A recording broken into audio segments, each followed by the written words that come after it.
Hello guys, welcome to the fiction series. Today we are gonna see, what if Naruto x Emilia x Rem x Beatrice? The movie. Huge shout out to QB16 for this story. If you want more awesome fanfiction like this, don't forget to hit that subscribe button. So without wasting any time, let's get into the video. Naruto awoke with a jolt, as though pulled from the edges of consciousness by an unseen hand. The sky above him was a pristine blue, tinged with the dusky purples of late afternoon. Buildings of brick and mortar loomed on either side of a narrow cobblestone street. Merchants shouted in an unfamiliar language, hawking wares from open-air stalls. Exotic scents, spice, sweet pastries, and the musk of horses wafted through the bustling crowd. He blinked. This definitely isn't Konoha, or anywhere else in the elemental nations. The man who was once 7th Hokage stood in the middle of the thoroughfare, wearing orange and black robes, reminiscent of his old Hokage cloak, although now they were patched and worn from decades of service and multiple battles in his homeworld. A swirling red spiral on the back served as a symbol of the Uzumaki clan. His blonde hair he had let grow out in his old age, sprouting out just slightly more than his teenage years. Around him, pedestrians paused at the sight of this strange newcomer with 3 whisker-like marks on each cheek. Eyes flicked from his bright outfit to the tan skin of his hands. Wait a minute. His hands, they looked so smooth. His hands going to his face, he no longer felt the faint deep lines of age or creases. Naruto reached out with his chakra sense and sensed almost nothing.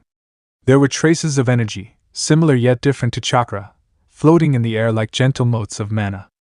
But no prominent shinobi presences, no concentrated jutsu, no meld of nature energy beyond the slightest wisp. He tried to recall how he ended up here. He had been in Konoha. No, not quite. Maybe it was after the final, terrible conflict with the Itsuki Grand Elder and the last remnants of their family. The memories flickered hazily. The last thing he recalled was a moment of sacrifice. Then, a voice, soft, female, and achingly sad, whispering his name, Naruto. Finally, you are here. A cool wind drifted down the street, carrying with it the excited chatter of locals. Naruto drew in a steady breath, old instincts resurfacing. He'd adapt. That was what he always did. If this was some new dimension or an afterlife, he'd figure things out and help anyone in need. He took a step forward, then froze as a shrill scream rent the air from a nearby alley. Naruto sprinted down the tight alleyway, boots splashing in shallow puddles from a recent rainfall. He felt the faint thrumming of aggression, malicious intent. Once he turned the corner, he saw 3 men harassing a silver-haired young woman, who held a small cat-like spirit hovering above her shoulder. The cat spirit's eyes burned with a faint blue glow, but it looked as startled as its mistress. The girl herself looked no older than 20. She wore a fitted white and purple outfit, a long-sleeved tunic that flared into a short skirt, accompanied by white stockings that ended in light, practical shoes. Around her neck was a small, amethyst crystal that seemed to pulse in tandem with the cat spirit. Her face was delicate, her eyes a shade of violet that reflected both fear and quiet resolve. Most distinctive was her long silver hair, cascading down her back, framing slightly pointed ears that marked her as a half-elf. When the men turned, Naruto saw their ragged attire, mismatched shirts and trousers, grime-stained cloaks. Knives glimmered in their hands. Thugs, by the look of them. Got no money, half-witch? One of them hissed, stepping closer. He flinched when Naruto arrived. The blond man's presence seemed to radiate something like an aura of command. Another lifted his knife toward Naruto, face twisted in anger. Back off if you know what's good for you. Naruto's eyes hardened. I've never been good at backing off, he said quietly. Over decades, his voice had deepened into a calm, authoritative tone. The decades of being a leader had resulted in Naruto to better read situations instead of being impulsive. Yet that old spark of good humor lingered in his grin.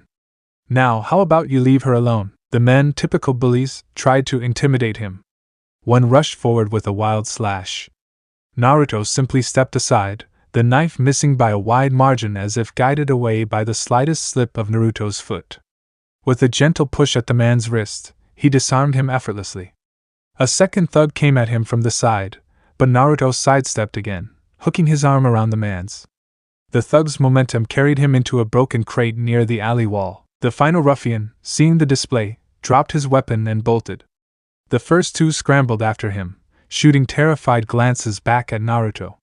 Within seconds, the alley was empty save for Naruto, the silver-haired girl, and the small cat spirit. Panting softly, the girl tried to collect herself. That was... She paused, gaze flicking to the swirl of red on Naruto's jacket. You handled them so easily, Naruto chuckled. I've been around a while.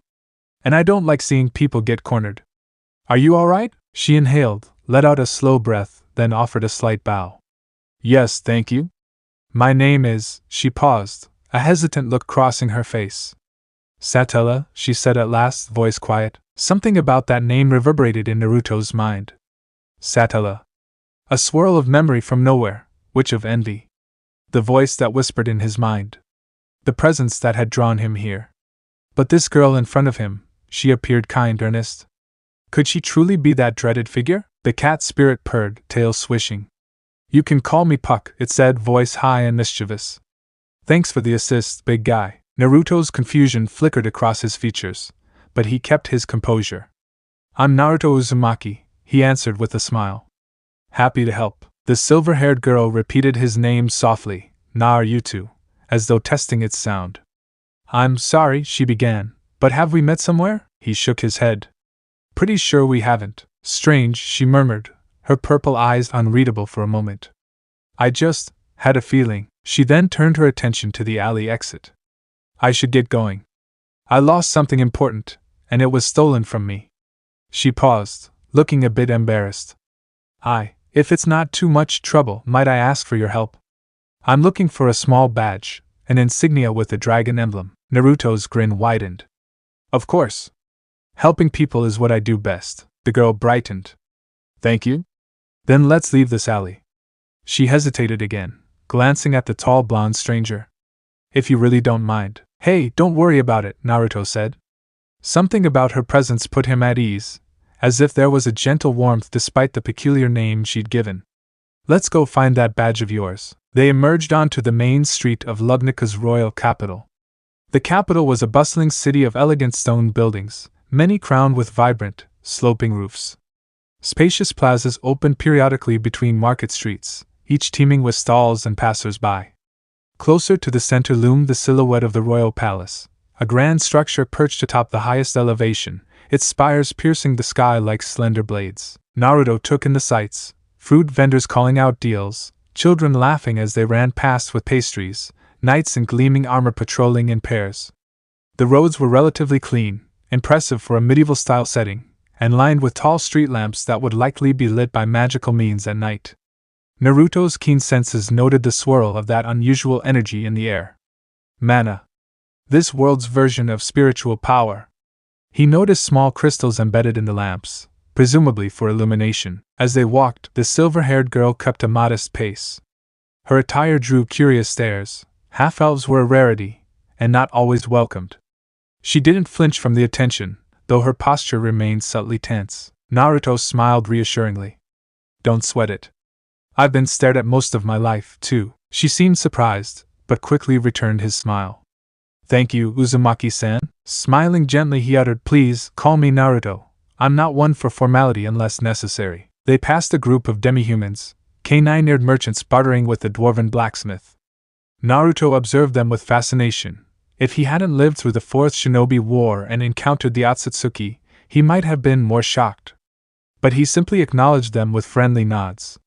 Having already met aliens and dealing with other entities as the summoned spirits, meeting these new beings were par the course. Puck, perched on the girl's shoulder, glanced at Naruto's swirling chakra cloak, faint though it was, with curious eyes. Your mana manipulation is unusual, the cat spirit observed. It doesn't feel like magic from this world. Are you some sort of spirit arts user? Naruto scratched his head. It's called chakra where I'm from, but yeah, I guess you can think of it like your mana. Before Puck could probe further, the silver-haired girl sighed. We should split up. I can search the east side. If you could take the west side near the slums, maybe we'll cover more ground? Naruto shrugged. I don't mind searching alone, but are you sure you'll be okay by yourself? She held up a hand, from which Puck raised his tiny paws in a playful boxing stance. I'll have Puck with me. We'll be fine. But time is of the essence. The thief might try to sell my insignia quickly. Naruto nodded. All right then. Let's meet back here in 2 hours. Sound good? She agreed, and with a graceful step, she was off, weaving through the crowd with Puck perched elegantly on her shoulder. Naruto watched her go, a sense of déjà vu tugging at him. He couldn't shake the feeling that the name Satella meant more than she let on. Naruto made his way westward, where the roads gave way to shabbier districts. Buildings became cramped. Their wooden walls and patchy roofs sat in stark contrast to the capital's polished stone plazas. Old crates lined the alleys, stray cats slinked in the shadows, and the smell of garbage mingled with unwashed bodies. Here, fewer knights patrolled, and the people gave Naruto suspicious glares from behind half-shuttered windows. He recalled his youth, painting graffiti on Konoha's monument and scrounging for respect. His heart tugged with sympathy. Like him, these folks had probably been pushed aside by society. At a corner, Naruto spotted a lithe, short-haired blonde girl dart across the street, rummaging through discarded items for anything of value. She wore rough, tattered clothes, a worn-out leather vest over a thin tunic, patched shorts, and boots nearly falling apart. Despite her petite stature, her movements were swift and self-assured, like a thief who knew these streets intimately. She noticed him and froze, glaring with bright red eyes. "What are you looking at, old man?" Naruto couldn't help but laugh. Be on the other side of that insult was never something he thought he could mark off his bingo list. Old man, huh? Well, I guess I've been called worse. I'm Naruto. I'm looking for something stolen, a dragon insignia. Her expression briefly flickered with recognition. Quickly, she masked it.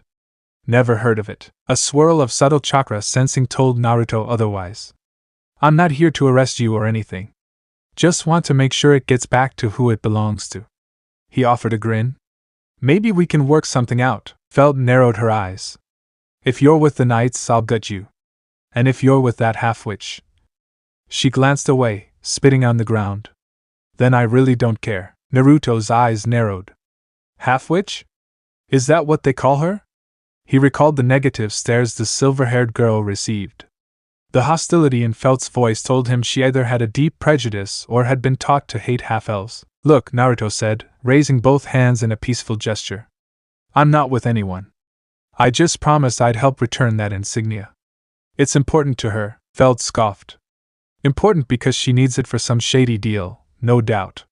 Probably for the royal selection or whatever nonsense the nobles are up to. She crossed her arms.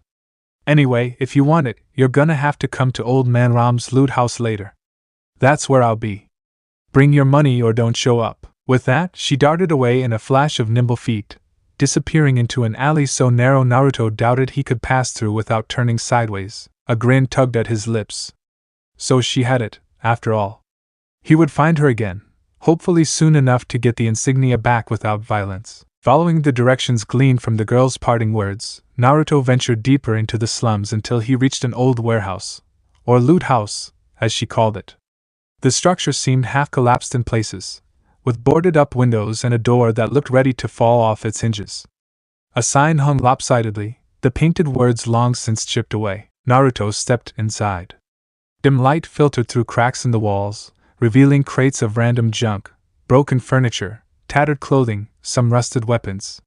At the back sat a giant of a man, Old Man Ram, who dwarfed even Naruto in height. He had a thick gray beard, an eye patch over one eye, and wore heavy furs despite the moderate temperature. He was nursing a large gourd of what smelled like cheap alcohol. Feld stood beside him, arms crossed defensively, the dragon insignia glittering between her fingers. She seemed more confident with Ram at her side. You actually showed up, Feld said. Didn't think you had the guts. Naruto offered a small wave. I made a promise to get that insignia. But I'm not here for a fight. He noticed Ram watching him warily. I'm Naruto. Nice to meet you, Old Man Ram. Ram snorted. Huh. Bold one, aren't you? Fine. If you want the badge, you better have coin. He held out a massive hand, calloused and scarred. Naruto scratched his chin, sheepish. I kinda don't have any money. Feld nearly burst a blood vessel. You came all the way here without a single coin to pay for it? Ram grunted, taking another swig. Then you wasted your time. This insignia is worth a fortune. We got an interested buyer coming soon. Naruto frowned. An interested buyer? Feld smirked. That's right. They'll pay a nice sum for this. Enough to get me out of these slums. Her bravado faltered as Naruto's expression grew concerned. He stepped forward, placing a hand lightly on a crate. I get it. Trust me, I do. But that insignia is really important. The girl it belongs to, she needs it for reasons beyond just money. Feld rolled her eyes. Oh, sure. The half-witch needs it to get her way with the stuck-up nobles. Naruto's gaze hardened. You don't know her. She's just a kind person trying to. She's a half-elf, isn't she? Ram interjected. They're trouble. Naruto's fist clenched involuntarily. He remembered how people in his own childhood spat words like demon fox at him. You have no idea who she really is. Silence fell. Finally, Ram sighed. If you're so set on it, maybe we can. The doors slammed open with a sudden force. A tall woman stepped into the loot house with unnerving grace. She wore a form-fitting, backless black outfit that revealed a pale midriff. A dark hooded cloak trailed behind her. Most striking were her crimson irises and the twisted smile on her lips. She had raven hair cascading down her shoulders in silky waves, framing a face of lethal beauty. Feld visibly paled.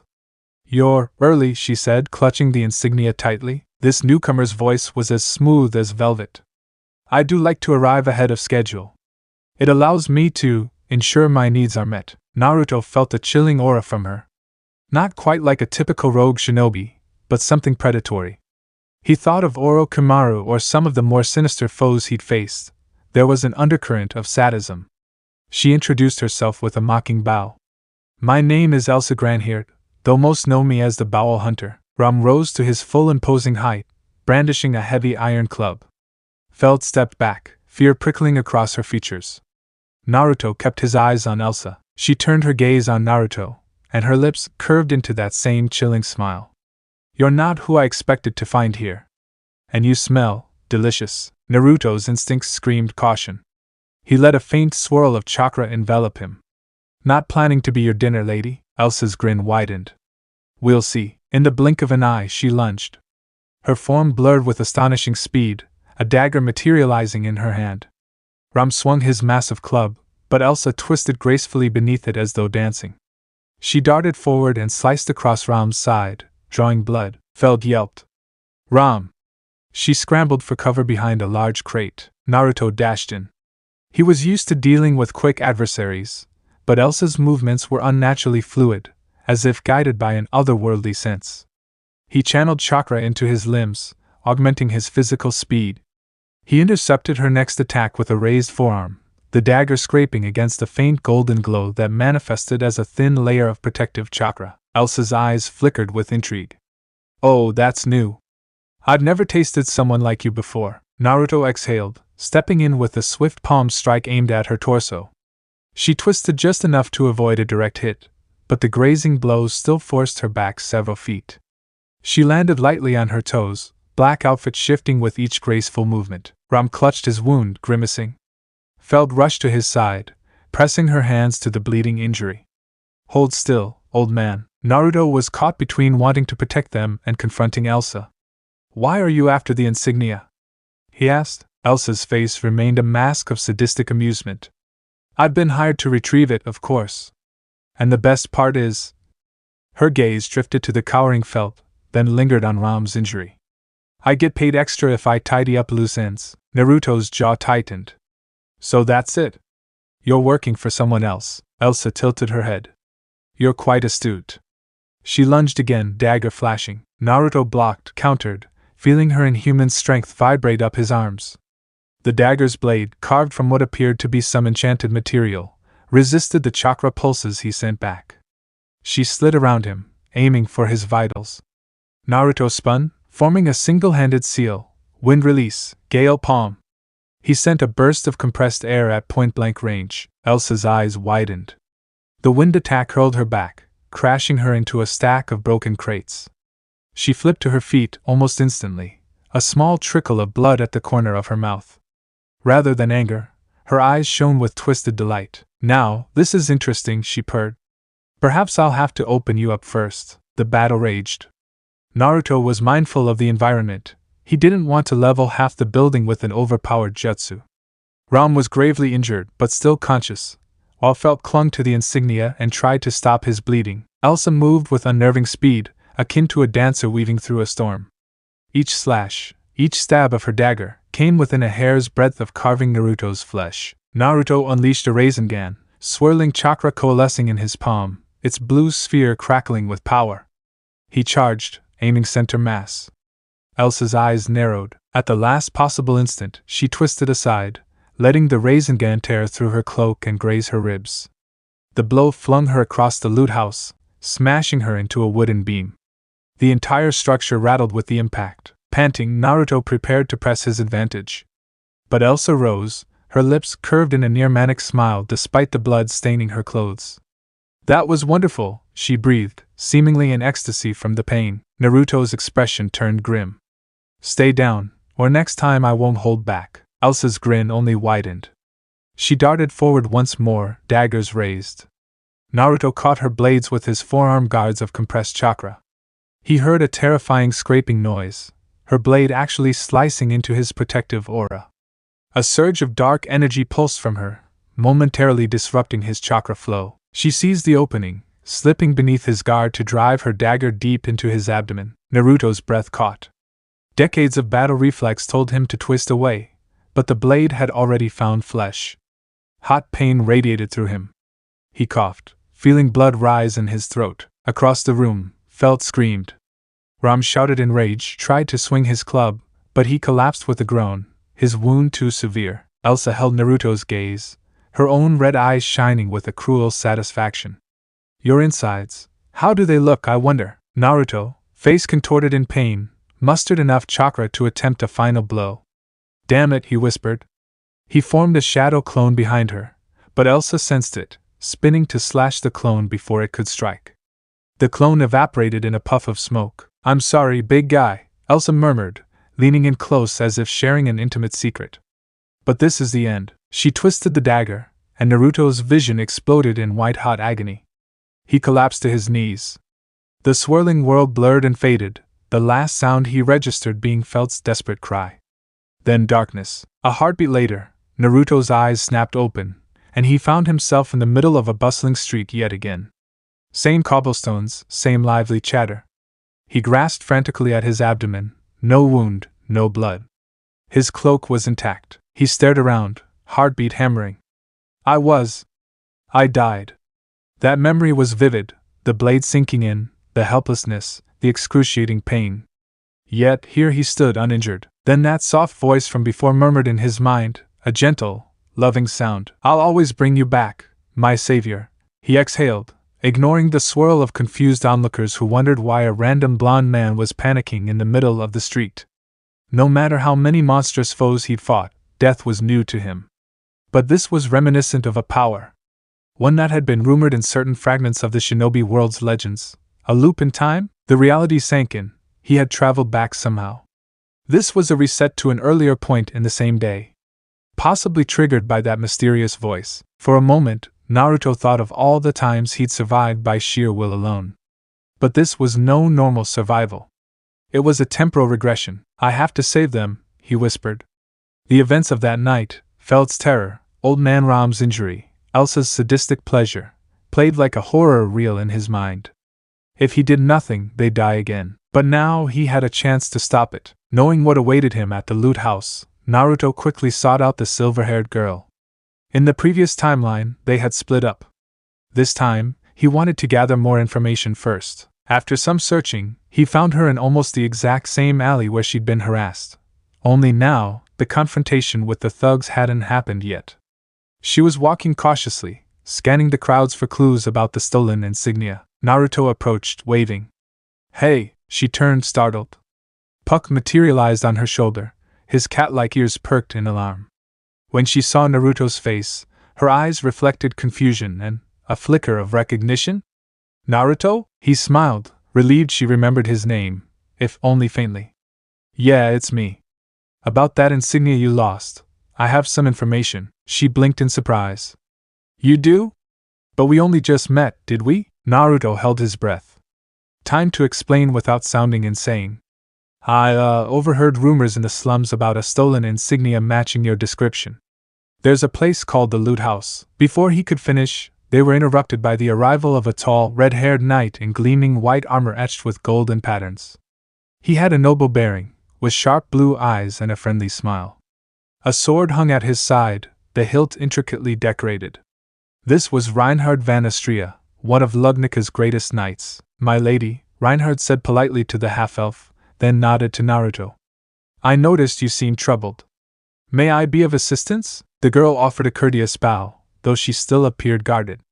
"I'm searching for something that was stolen from me." Reinhard's gaze flicked to Naruto, who gave a friendly nod. "Naruto Uzumaki. Just trying to help her out." There was a certain air about Reinhard that reminded Naruto of some of his old allies in the Shinobi alliance, honorable, capable, and somewhat too polite. Naruto recognized formidable strength in the knight's posture. The man radiated an aura of calm confidence, akin to how Kakashi once carried himself but without the laid-back aloofness. Reinhard smiled. "If it's a stolen item, I can certainly rally some knights to assist in the search." Naruto thought back to Elsa. "We have to be careful. There's a dangerous assassin after that Insignia, too." The mention of an assassin made the silver-haired girl's face darken. "Assassin?" Naruto gave her a reassuring look. "Let's do this carefully. If you could come with me and Reinhard, we can confront the thieves at the loot house. If that assassin, shows up, we'll handle her together." The girl hesitated. "But this is my fault. I don't want anyone else getting hurt." Naruto's voice was firm. "You're not alone in this." Reinhard bowed slightly.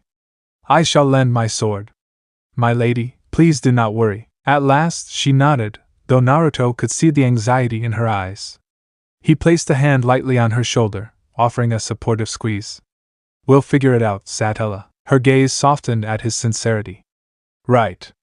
Let's go." They arrived at the loot house shortly before sunset. The building looked the same, dilapidated, creaking wood, the interior lit by a single flickering lamp. Old Man Ram stood at the back, rummaging through crates.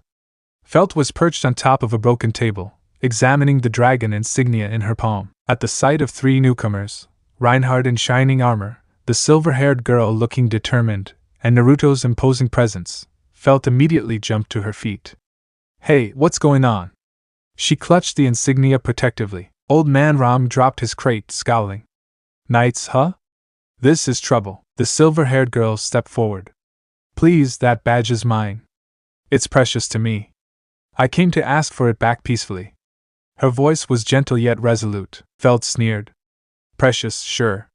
But it's worth a fortune. You want it back, you pay." Naruto held up a hand. "We can talk about price, but we need to do it quickly. There's someone else, an assassin, coming here tonight to get that insignia by force. If we don't settle this now, we're all in danger." Old Man Ram snorted. "An assassin? Like I'd be scared of." But Reinhard stepped forward, and the sheer nobility in his stance made Ram hesitate. "Sir, this threat is real.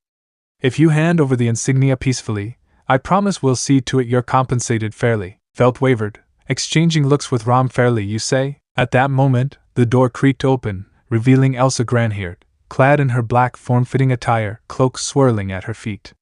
Her pale face formed a lethal smile upon seeing the group assembled. "Well, well," she purred, her voice echoing softly in the warehouse. "It seems I have an audience." Elsa's red eyes gleamed. "You saved me the trouble of finding you all. And you've brought friends. How sweet." Her gaze traveled from Naruto to Reinhard, then lingered hungrily on the silver-haired girl. "I suppose I'll have to kill all of you now." Reinhard stepped protectively in front of the half-elf. "You'll harm no one else tonight." Elsa only grinned wider. "Oh, a knight of the kingdom. I do love a challenge." Elsa wasted no time. She lunged, dagger aimed at Reinhard's throat. His sword flashed from its scabbard with blinding speed, parrying her strike in a shower of sparks. The sound reverberated through the loot house. Naruto quickly ushered the silver-haired girl and felt behind a sturdy crate. "Stay down. We'll handle this." She nodded, eyes wide. "Be careful." Old Man Ram grabbed his club. Felt stayed close behind him, insignia clutched in a trembling fist. Reinhard and Elsa's battle was a blur of steel and swirling black cloth. Every time Elsa struck, Reinhard countered with impeccable precision, his shining sword arcs leaving after images in the dimly lit room. Yet Elsa's reflexes remained terrifyingly swift. She danced around each blow, her lithe movements reminiscent of a serpent striking in the dark. Naruto joined in, utilizing short bursts of chakra to speed his motions. He threw a volley of kunai formed from pure energy, chakra constructs shaped from his own reserves, since he lacked physical weapons here. Elsa weaved through them with only minor grazes. She hissed at the sting of chakra, an unfamiliar burn upon her pale skin. "The two of you are quite impressive," Elsa said, voice laced with excitement. "I wonder, which of you will taste better?" Reinhardt's usually calm face hardened with resolve. He pressed forward, driving Elsa back with a flurry of sword strikes that left shimmering lines in the air. For a moment, it seemed she might be overwhelmed, forced to retreat. But then she deflected a thrust with her dagger, performed a balletic spin, and slashed at Naruto, who had been circling behind her. He blocked the slash with a chakra-coated forearm, but the impact jarred him. He remembered how she'd managed to slip her blade between the layers of his protective aura in the previous timeline. He wouldn't let that happen again. A faint golden glow radiated around him as he tapped into deeper chakra reserves. Not quite sage mode, he needed more time for that, but enough to give him a formidable edge. "Reinhardt, let's hit her together," he called. The knight nodded, reading Naruto's intentions instantly. On 3, Naruto counted aloud. 1, 2, 3. They surged in unison, Reinhardt from the front, sword aimed at Elsa's chest, Naruto from her flank, forming a wind-style Rasengan that shimmered with violent air currents. Elsa's eyes widened in genuine alarm. She flicked her wrist, launching a hidden throwing knife at the silver-haired girl behind them to force a distraction. Time seemed to slow. Naruto saw the projectile arcing toward the girl. He could feel the cold promise of death in the blade's trajectory. Without hesitation, Naruto vanished in a burst of speed, intercepting the knife inches before it reached her. The metal scraped across his palm, drawing blood, but he managed to knock it away. "Are you okay?" he asked the silver-haired girl. She nodded, shaken but unharmed, Puck hovering protectively at her side. Reinhardt, left without Naruto's support, clashed with Elsa alone. She sidestepped his blade, twisting her wrist to slice at his armor's exposed gap. The steel plating deflected the blow. As the fight continued, a presence stirred in Naruto's mind, the same warmth he'd felt upon reviving. A voice, loving, desperate, whispered, "Be careful, you must win, my savior." He felt an odd surge of energy, as if the world itself was giving him a gentle nudge, a protective aura that seemed to gather at Naruto's core, merging with his chakra. He glanced at the silver-haired girl called Satella, wondering if it was truly the same person who whispered in his mind. Perhaps not. The real Witch of Envy? Possibly, for now, it fueled him with renewed determination. He rejoined Reinhardt, launching coordinated attacks against Elsa. With two formidable fighters pressing her, Elsa finally found herself on the defensive. Her chest rose and fell rapidly, her black outfit torn in places where sword or jutsu had struck. Blood stained her side, though her smile remained unbroken. If anything, it grew more crazed. "Such fun," she purred, blood trickling from her lips. "But I may have overstayed my welcome." She glanced at the insignia, still clutched in Felt's hand. Then she tensed, about to make a final dash for it. Naruto predicted this move. Channeling wind chakra into his feet, he propelled himself forward in a blur, intercepting her path. Reinhardt mirrored his movement from the opposite side, sword at the ready. Elsa paused, scanning for an opening. Her lips curled. "I'll be back for that trinket, and your bowels, another time." She flung a handful of small black knives to create a temporary diversion. Shadows flickered. When the debris cleared, Elsa was gone, vanished into the night. Felt collapsed to her knees with a trembling sigh. We won?" Old Man Ram leaned on his club, breathing heavily. "Or she just left. Either way, we're alive." Reinhardt kept his sword out for a moment longer, scanning the corners. Satisfied she wasn't going to return immediately, he sheathed it with a metallic ring. "We should consider that a victory.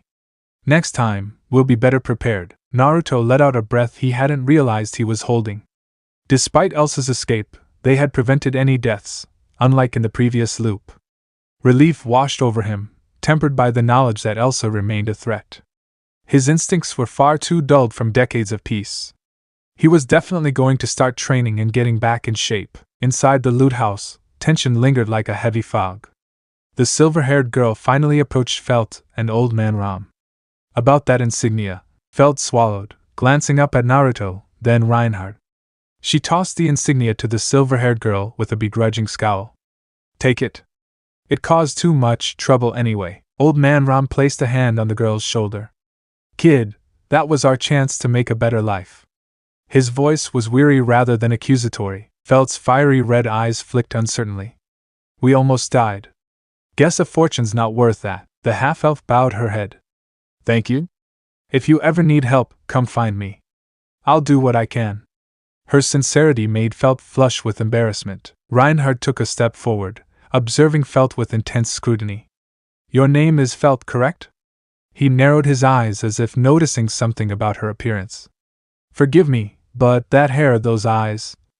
He seemed on the brink of a realization. Naruto raised a brow. Was there some significance to Felt's lineage? For now, Reinhard shook his head as if deciding it wasn't the right moment to speak. Regardless, the knight said, I'm glad no one was seriously hurt. Naruto turned to the silver-haired girl. So, do I get to know your real name now? He asked gently. She hesitated, cheeks coloring slightly. I apologize. Telling you my name earlier would have been problematic. She averted her eyes. My real name is Emilia. And, thank you, Naruto-san. You saved me. A wave of relief washed over Naruto. So it wasn't the Witch of Envy after all. Emilia, he repeated, smiling. That's a pretty name. Suits you better than Satella. She grimaced, clearly aware of the significance that name carried, but grateful he didn't press the issue. I'm sorry for deceiving you. But I had to be careful. No worries, he said lightly. Just glad we got the insignia back. Reinhard suggested they relocate to a safer spot, Crush's estate or the Knight headquarters, but Emilia was reluctant to impose or spark political drama.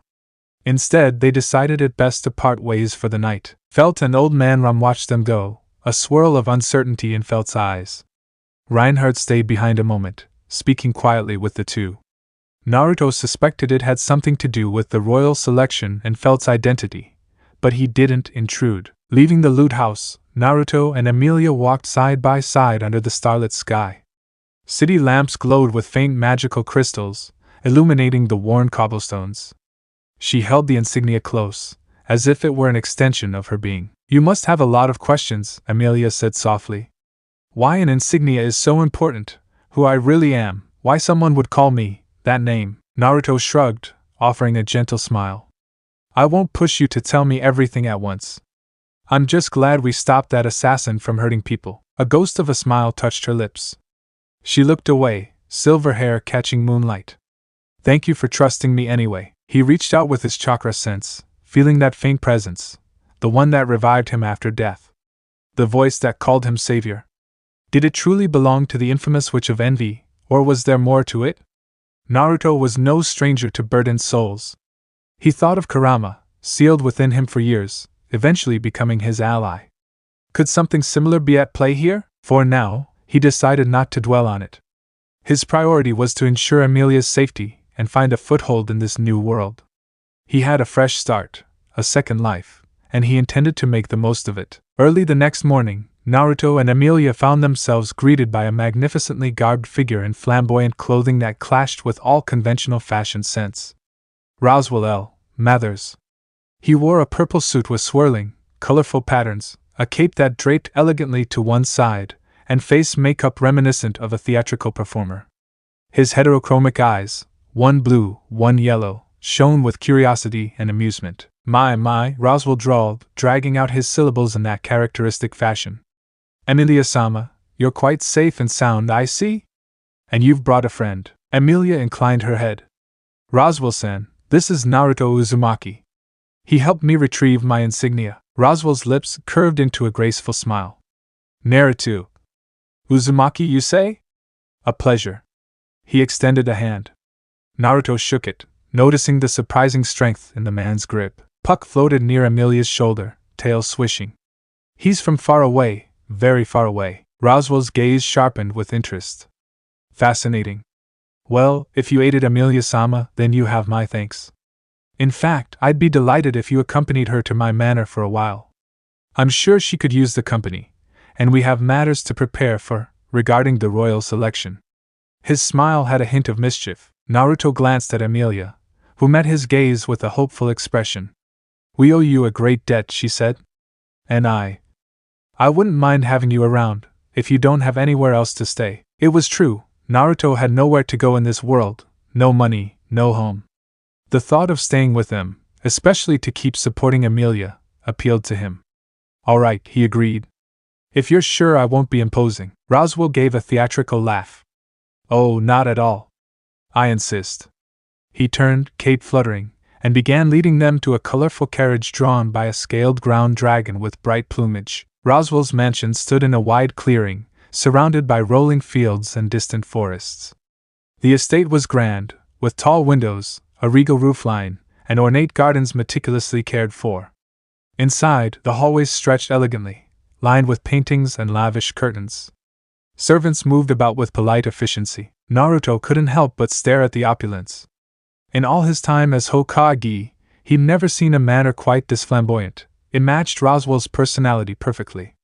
For his part, Roswell simply drifted through the corridors like a pea-beep, occasionally humming. They eventually reached an expansive library, towering shelves stuffed with ancient tomes.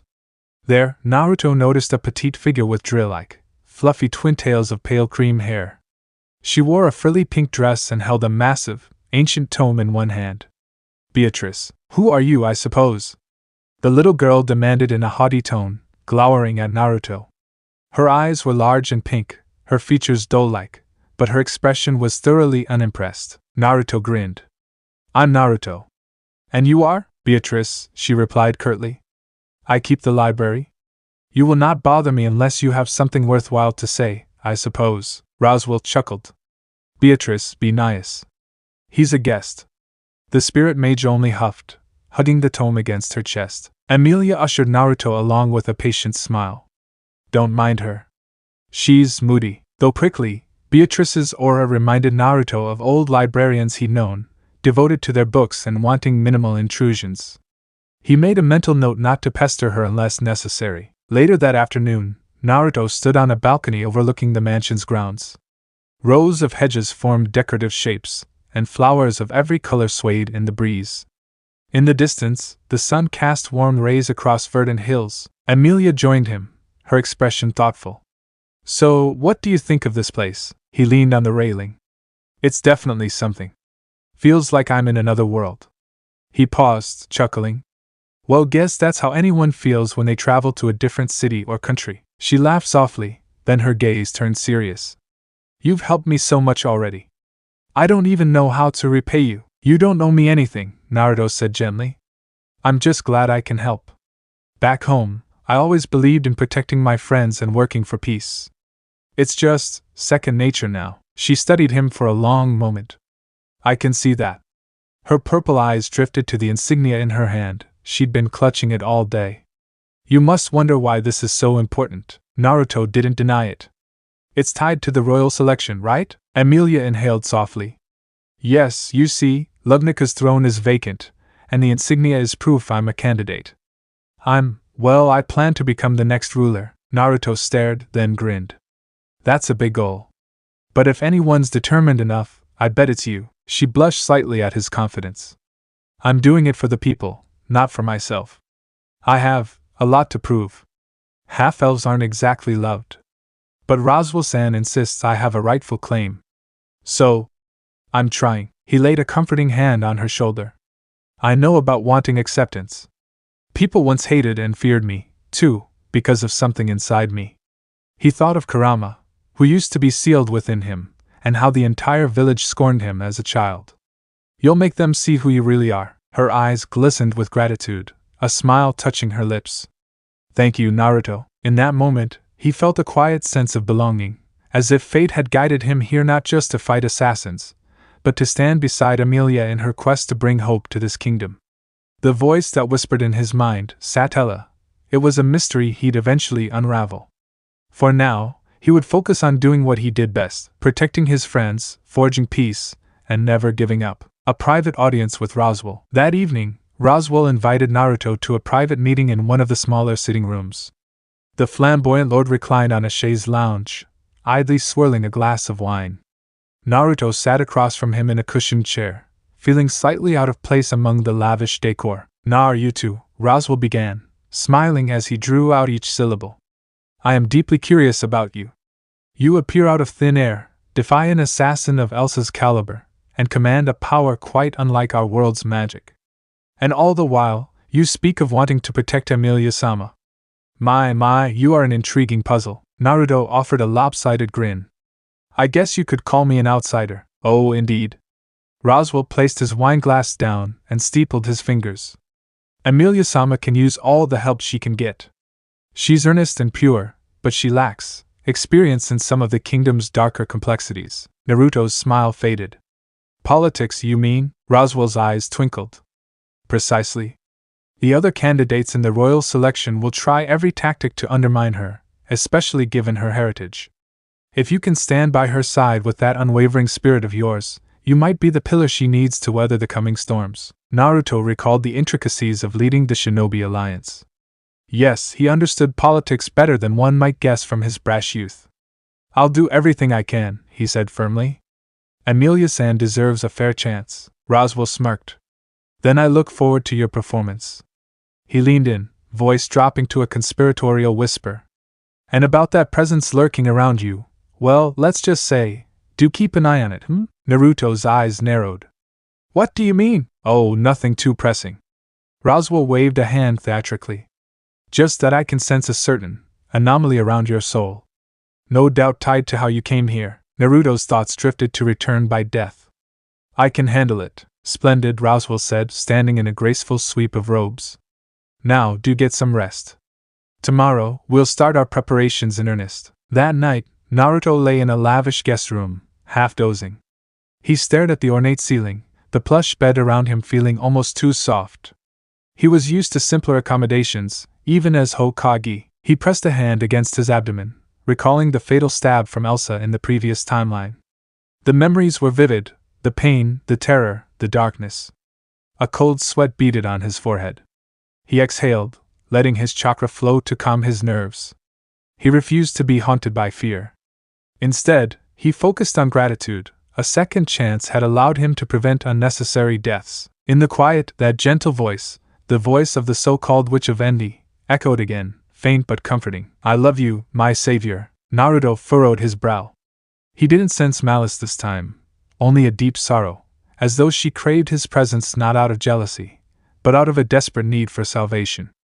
If there truly was a tormented soul behind the entity known as Satella, then Naruto would do what he'd always done, try to understand them, and save them if he could. A faint smile touched his lips. He drifted into sleep, the hush of this strange new world lulling him, a world where he had died once already but returned, and where he intended to fight for hope and protect those who needed him most. The sun rose over the Roswell estate, its gentle rays spilling across the immaculate lawns and manicured hedges. High in one of the guest rooms, Naruto Uzumaki stretched his arms above his head, yawning as he greeted a new morning. Though physically in his early 20s, his heart carried decades of experience, yet each day in this world felt fresh, an adventure unlike any he had ever faced. He splashed cold water on his face and caught his reflection in the mirror. The same bright blonde hair and whisker marks on his cheeks, the same athletic build, but far younger than the older Hokage form he'd known in his last memories. A small smile tugged at his lips. If fate had given him a second shot at youth, he planned to make the most of it. A gentle knock came at the door. Uzumaki-sama? A soft voice called. Just Naruto is fine, he replied, opening the door to reveal Rem, blue-haired, demure, dressed in a crisp maid uniform with white frills and short sleeves. A small hairpin shaped like a flower adorned her short, neatly parted hair. Her large eyes, the color of a clear sky, studied him with polite calm. Roswell-sama asked that you and Emilia-sama join him for breakfast in the dining hall, she explained. Naruto grinned. Thanks, Rem-san. Lead the way. She led him through corridors of polished marble and richly colored tapestries. Paintings of Lugnica's past rulers lined the walls, watching silently as they passed. Rem walked with measured grace, her posture perfect. Naruto couldn't help noticing the fleeting looks she cast his way, equal parts curiosity and caution. The dining hall was a vision of elegance, with tall windows letting in the morning light. A long mahogany table stood at the center, laden with fresh fruit, bread, and a variety of soups. At one end sat Emilia, her silver hair gleaming under the sunlight, clad in a simple yet regal lavender dress. Next to her, Roswell, resplendent in purple, gold, and teal, face adorned with faint harlequin makeup, lifted a steaming teacup to his lips. Naruto's heart warmed at the sight of Emilia. They had grown closer since the incident with Elsa and the stolen Insignia, bonding over quiet conversations in the estate's garden. Her half-elf features no longer seemed so alien to him. If anything, her gentle spirit reminded him of old friends from the Shinobi Alliance. Sitting to Roswell's left was Rem's pink-haired twin sister. She wore a nearly identical maid outfit, but her crimson eyes held a sharper edge. She acknowledged Naruto with a polite nod, reserved yet respectful. "Good morning, Naruto," Roswell greeted in his musical drawl. "Come, sit. We have much to discuss." Naruto took a seat beside Emilia. Rem politely served him a warm bowl of soup while Ram poured him tea, all with practiced efficiency. He offered them both an appreciative smile. "Thanks, you too." Emilia turned, giving Naruto one of her shy smiles. "Did you sleep well?" He nodded, remembering the soft bed and the sense of safety he hadn't known since leaving his old world. "Best sleep I've had in a while." Roswell set his cup down. "Now that everyone's here, let's talk."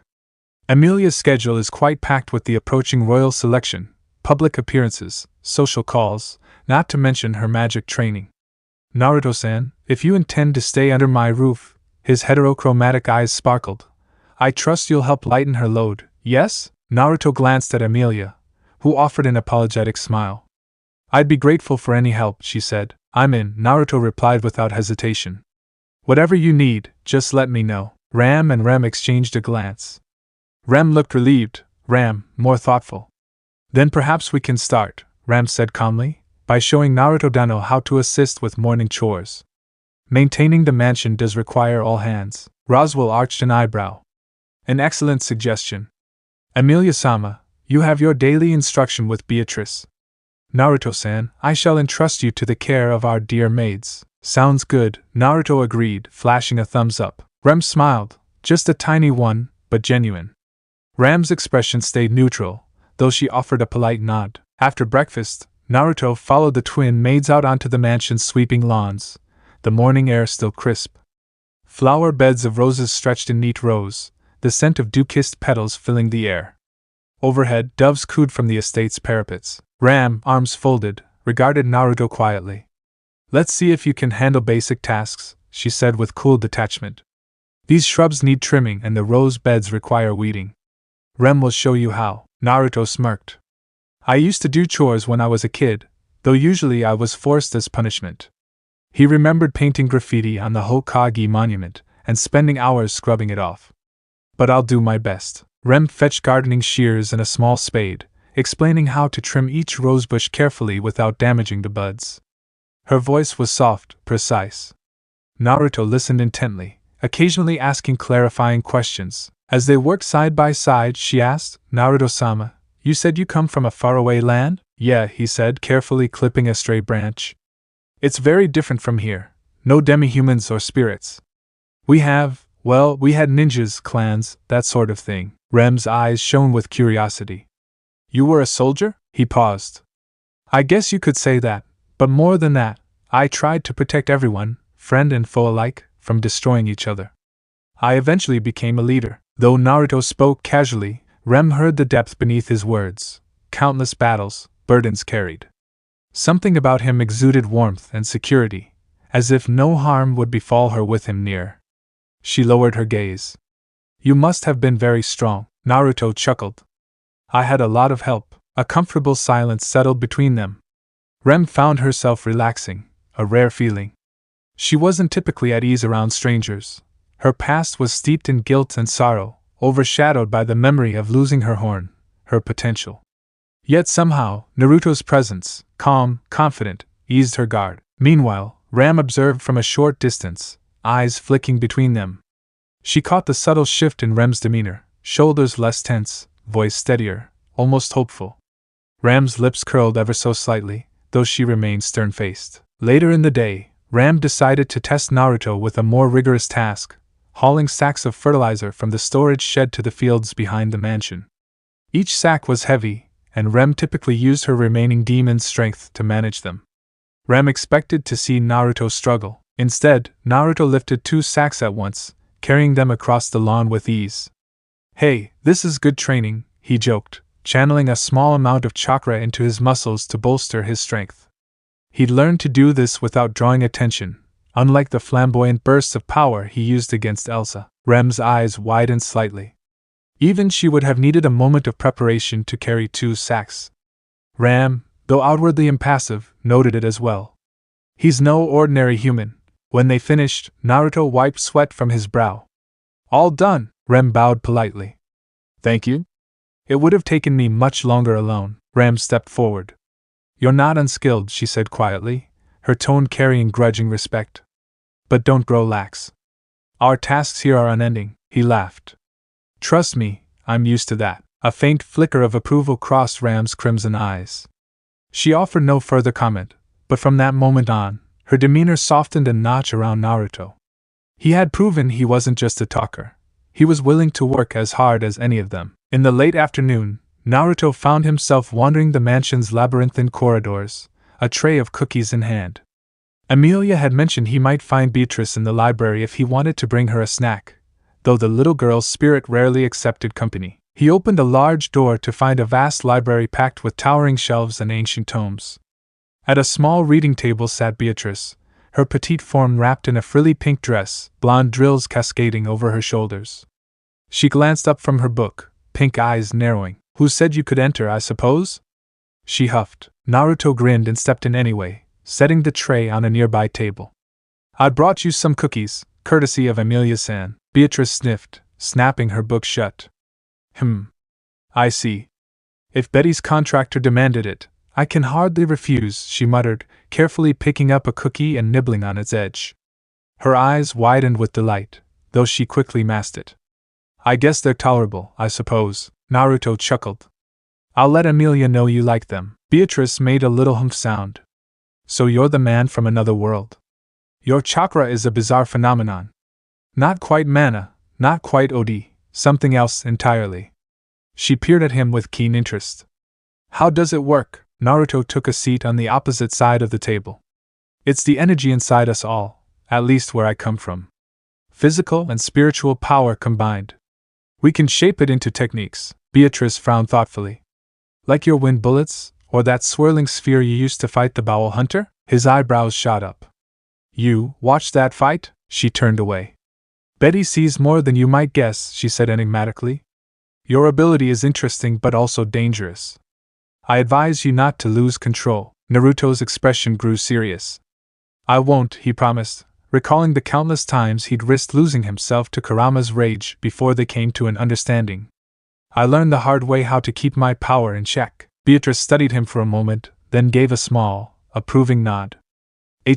Very well. Next time you venture into the capital to gather supplies, fetch me some new reading material. These books are older than you can imagine, I suppose? He smiled. You got it. As Naruto left, he couldn't help but feel he'd taken another step forward.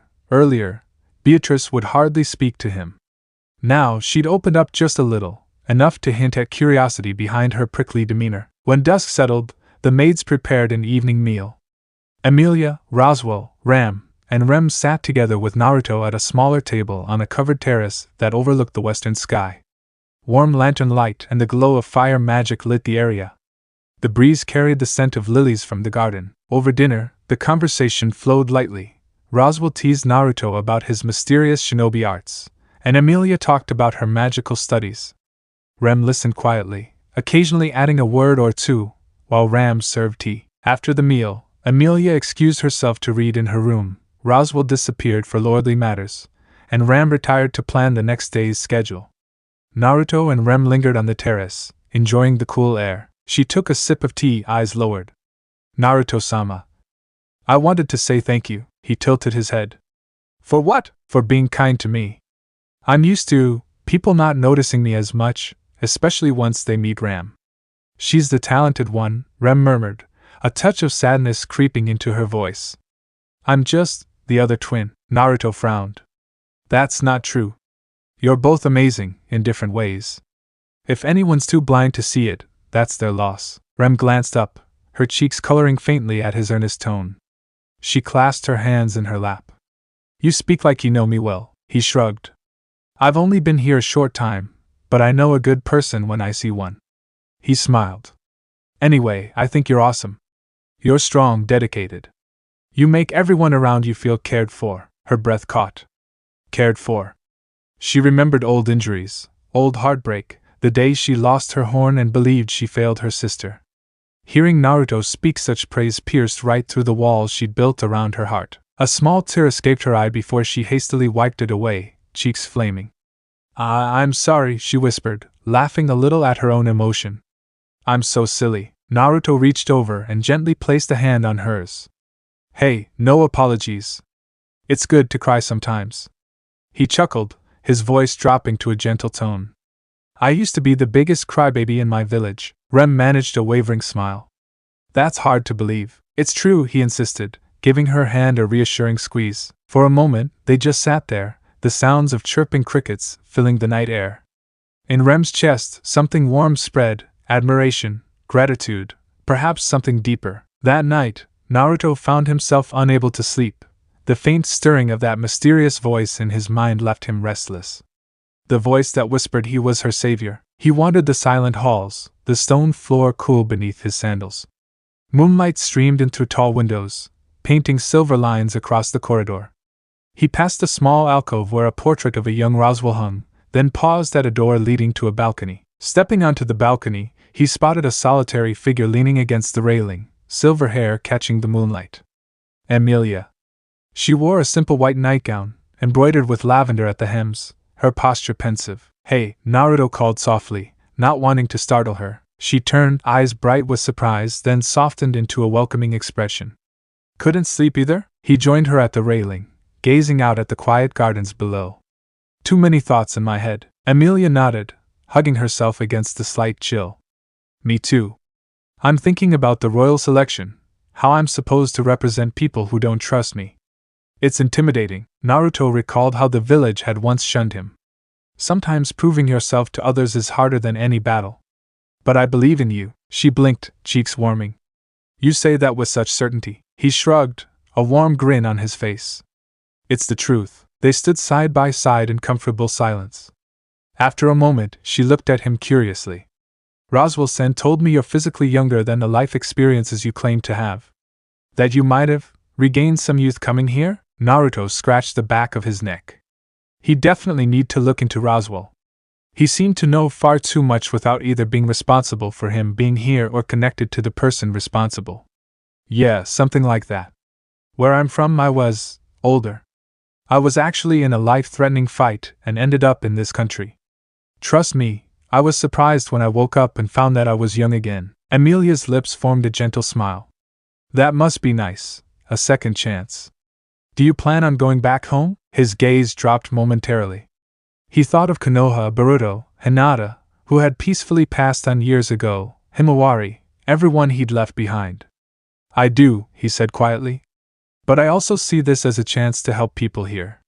Before I went off to defend my home, I said my goodbyes because I didn't plan making it back. My last move was essentially a sacrifice, but somehow I ended up here. Maybe that's what I'm meant to do now. Maybe my life wasn't supposed to end that day. Emilia reached out, placing her hand lightly on his arm. Then I'm grateful you're here, she said, sincere and warm. They exchanged soft smiles, a new closeness forming. The next day began like any other, until a handful of local children visited the mansion, delivering fresh flowers from the village. They beckoned Rem and Ram to come play, laughing and tugging on their sleeves. Emilia, all smiles, went along to greet them.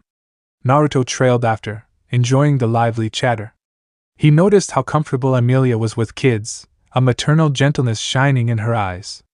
Rem watched from a short distance, a faint longing on her face, but Naruto's gut twisted, a subtle sense of wrongness. He discreetly extended his chakra sense, scanning the perimeter. At first, he detected nothing unusual. Then, as the children scampered away, he caught a flicker, a tiny malevolent presence hidden behind a tree. Stay here, he warned Rem softly. He sprinted toward the orchard behind the mansion. A swirl of energy coiled around his fists. He half expected it to be a stray beast or an assassin, but all he found was a battered talisman pinned to a tree trunk, a faint trace of cursed energy. Rem arrived moments later, panting. Naruto, what's the matter? He carefully pulled the talisman free. There's something vile about this. Could it be a curse meant for the mansion? Ram paled. It's possible. Master Roswell has enemies, and Emilia-sama's position also stirs hostility. Perhaps it's aimed at her. Rem appeared, eyes wide with concern. Where did it come from? Naruto shook his head. No idea. But we have to be on guard. That evening, the mansion fell under an uneasy hush. Even Roswell seemed to take the cursed threat seriously, retreating to his study to investigate. Emilia looked worried, but Naruto and the maids reassured her they would keep watch. Late in the night, Naruto patrolled the hallways clad in a loose, dark outfit that allowed free movement. He could sense Rem and Ram doing the same in different wings of the mansion. The tension in the air felt thick as fog. Suddenly, a shriek tore through the silence from the direction of the courtyard. Naruto bolted outside, heart pounding. The sight that greeted him froze his blood. Rem lay collapsed on the grass, her maid uniform stained with a streak of purple-black fluid. Standing over her was a twisted creature, vaguely canine, with glowing red eyes. Snarling, it lunged at Rem's prone form. In a flash, Naruto interposed himself, blocking the creature's jaws with a forearm wrapped in chakra. With a growl of his own, he slammed a Rasengan into the beast's side, sending it flying into a nearby hedge. It yelped once, then vanished in a swirl of vile mist. He knelt beside Rem, gently lifting her head. Rem! Hey, can you hear me? Her eyes flickered open, pain etched across her features. Naruto, Sama, she breathed, voice weak. Ram, drawn by the commotion, arrived moments later. She saw the scene and gasped. Rem! She dropped to her knees, pressing a hand against her twin's wound. We need healing magic. Now, Naruto carefully scooped Rem into his arms, ignoring the pang of anxiety in his chest. Her heartbeat fluttered erratically. With Ram leading the way, he sprinted back into the mansion, calling for Emilia. In the mansion's infirmary room, Emilia knelt beside Rem, hands aglow with faint healing magic. Puck hovered at Emilia's shoulder, his own power reinforcing the spell. Naruto stood at the foot of the bed, fists clenched in worry. Ram paced like a caged tiger, anger and fear battling behind her eyes. This curse is strong, Emilia muttered, sweat beading on her forehead. But I can break it if I focus. Ram took Rem's hand, her stoic mask slipping. Rem, you idiot, why would you face a beast alone? Rem stirred fitfully, eyes still half closed. I felt it creeping. Wanted to keep everyone safe. Sister. Naruto's heart twisted. She was protecting the mansion. He stepped forward, gently touching Rem's free hand. Hold on, Remington. You're gonna be fine, I promise. With a final surge of magic, Emilia's healing spell pulsed, and the dark energy snaking up Rem's arm hissed out of existence. Rem's breathing steadied, color returning to her cheeks. Emilia collapsed back with exhaustion, and Puck vanished, likely retreating to regain strength. Naruto let out a breath of immense relief. Rem sank onto a chair, trembling, her facade of composure nearly shattered. When Rem's eyes flickered open, Naruto's face was the first she saw. Naruto, Sama, she whispered, lips quivering. I'm sorry, he shook his head vehemently. Don't apologize. You saved us. Then he gave her a wry grin. But next time, let me know, okay? We fight together. A watery smile curved Rem's lips. Yes, together. Rem reached over, brushing her twin's hair gently. Get some rest, Rem. For a moment, Naruto caught Rem's gaze. Her eyes brimmed with gratitude.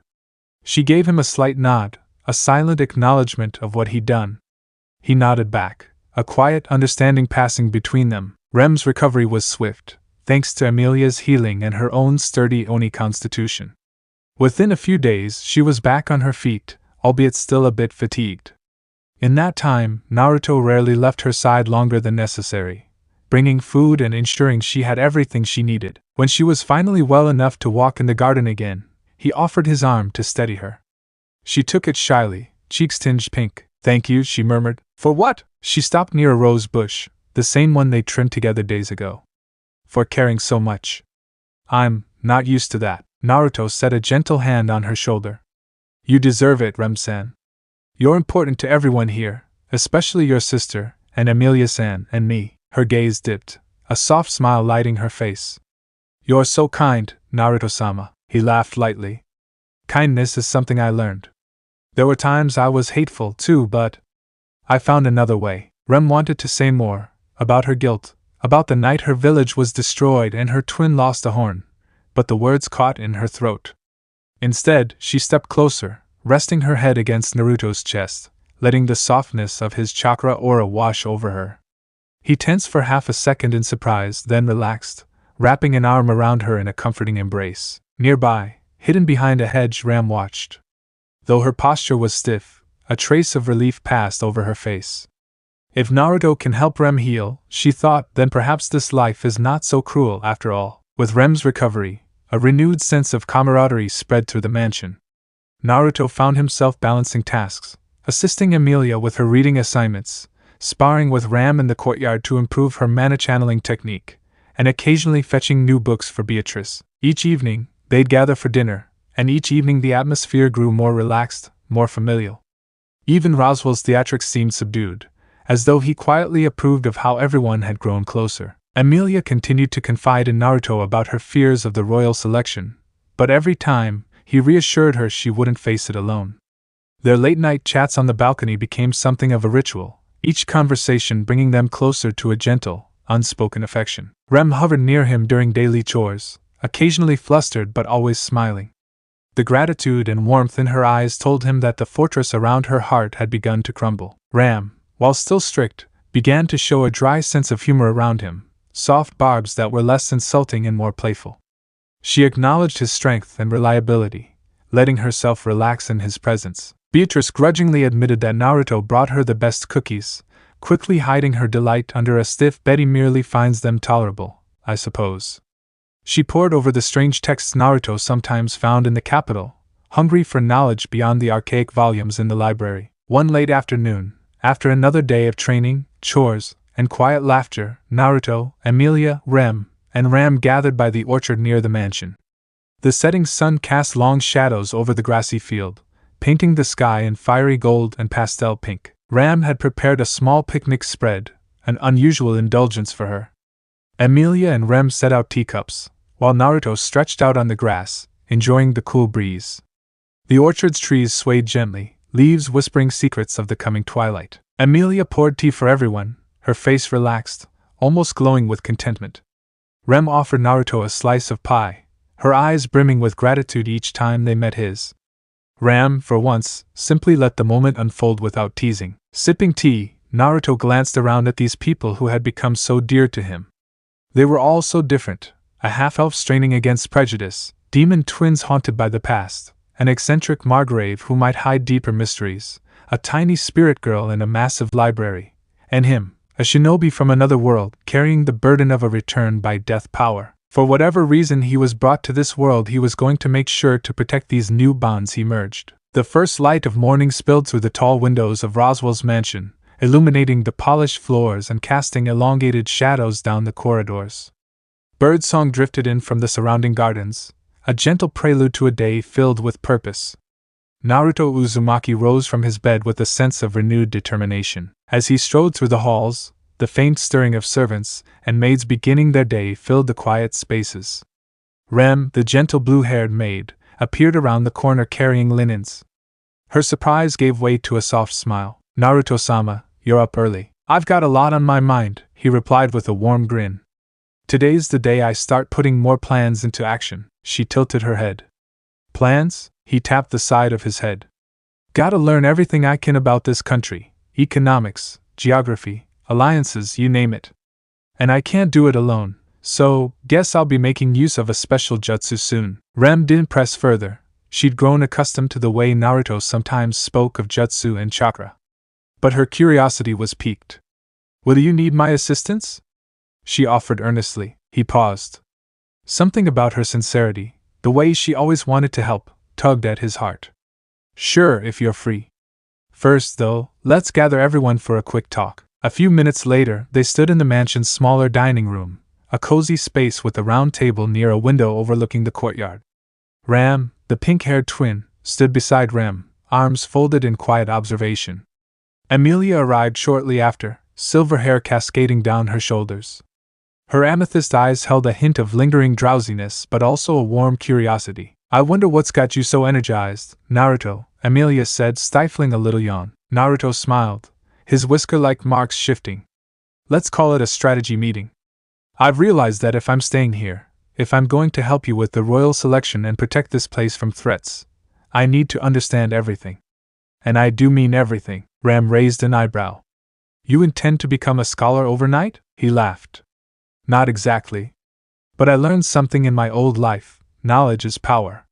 The more I know about Lugnica, its people, its culture, the better I can handle whatever comes our way. Emilia took a seat, leaning forward. So what's your plan? Naruto placed his palms on the table. Shadow clones. Rem and Ram exchanged puzzled looks, while Emilia tilted her head. Naruto realized he hadn't explained this particular jutsu in depth. A shadow clone is a replica of me, created from my chakra, that can think and act independently. When it disperses, all its memories come back to me. That sounds convenient, Ram said, her voice carefully neutral. It can be, Naruto agreed. I can send clones to different parts of the kingdom, to markets, guilds, libraries, blacksmiths, anywhere. They'll learn skills or gather intel, then dispel themselves at the end of the day, uploading all that knowledge back to me. Emilia's eyes widened. That's amazing.